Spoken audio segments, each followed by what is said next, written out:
مسلمان رہتے ہیں, کبھی ناراض بھی رہتے ہیں. اس کی وجہ ہے کہ لوگ یہ سمجھتے ہیں کہ انہوں نے لوگوں کو صرف کافر بنایا. یہ ان پر ایک الزام ہے کہ انہوں نے لوگوں کو کافر بنایا. لیکن میں آپ کو بتاتا ہوں, آپ ان کی زندگی پڑھیے, اعلیٰ حضرت رضی اللہ عنہ کے فتاوے پڑھیے, آپ کی غلط فہمی دور ہوگی, خاص طور پہ میرے نوجوانوں کی.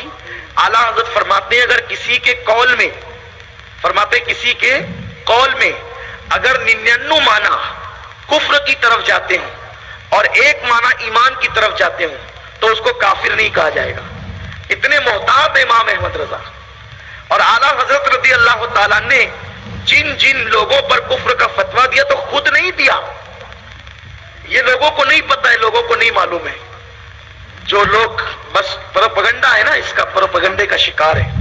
اعلیٰ حضرت نے جو گستاخیاں حضور کی شان میں کی گئی تھی, ان گستاخیوں کو عربی میں اس کا ترجمہ کیا اور عربی میں کر کے اس کو مدینہ منورہ مکۃ المکرمہ بھیجا, اور ان مفتیوں سے کہا کہ جو ایسا عقیدہ رکھے اس کے بارے میں آپ لوگ کیا کہتے ہیں.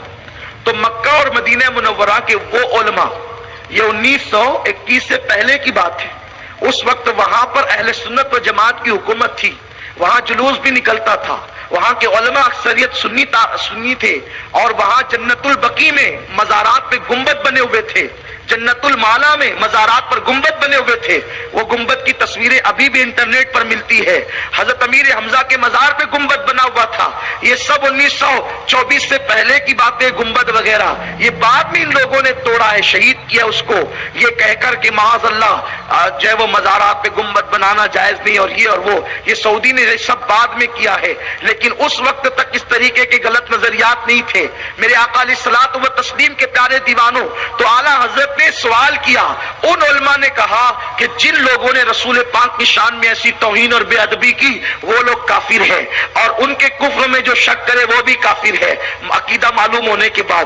تو تب امام احمد رضا نے ان لوگوں پہ کفر کا فتویٰ دیا, اور وہ بھی 4 لوگ تھے وہ جنہوں نے توہین کی تھی.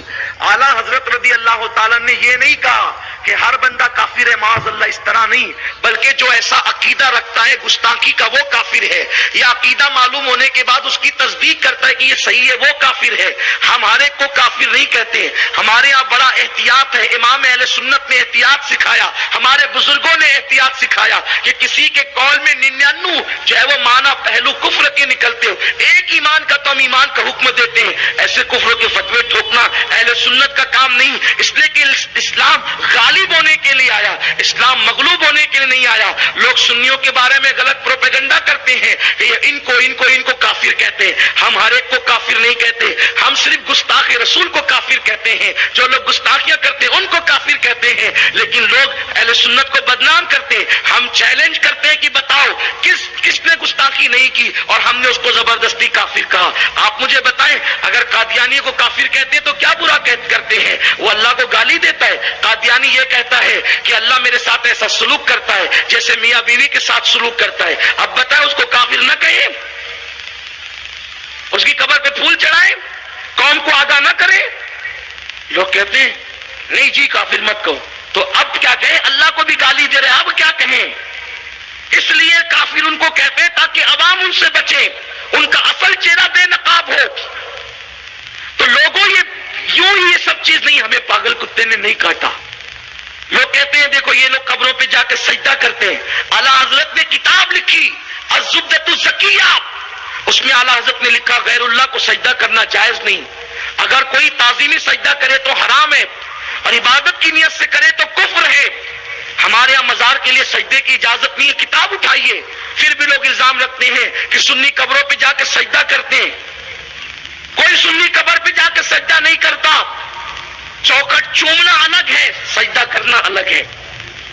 ہاں اگر ہر جھکنا سجدہ ہے تو اس جرم میں بہت سے لوگ مبتلا ہیں.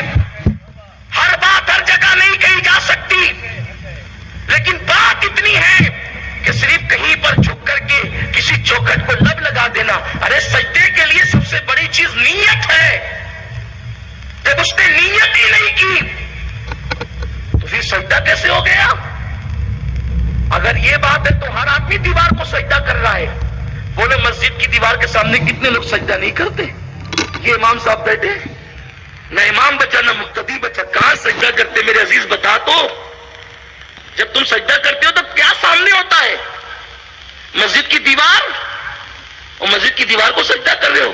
آپ کہیں گے نہیں سید صاحب آپ اتنی بڑی بات مت کیجئے، دیوار کو نہیں کر رہے، نیت اللہ کو کر رہے ہیں نا.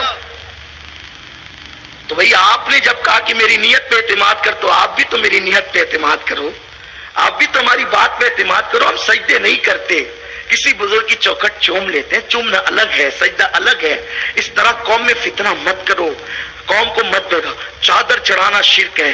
میں کہتا ہوں تجھے نہیں معلوم، مسلم شریف میں لکھا ہے کہ صحابہ نے حضور کے مزار پہ چادر چڑھائی، صحابہ نے چڑھائی. اٹھا کے دیکھ مسلم شریف، اگر نہ ملے ہم نہیں بتا سکے، جو چور کی سزا وہ ہماری سزا. لیکن اس طرح لڑاؤ نہیں. دو بھائی ہے، دونوں آپس میں لڑتے، وہ کہتا جائز وہ کہتا ناجائز.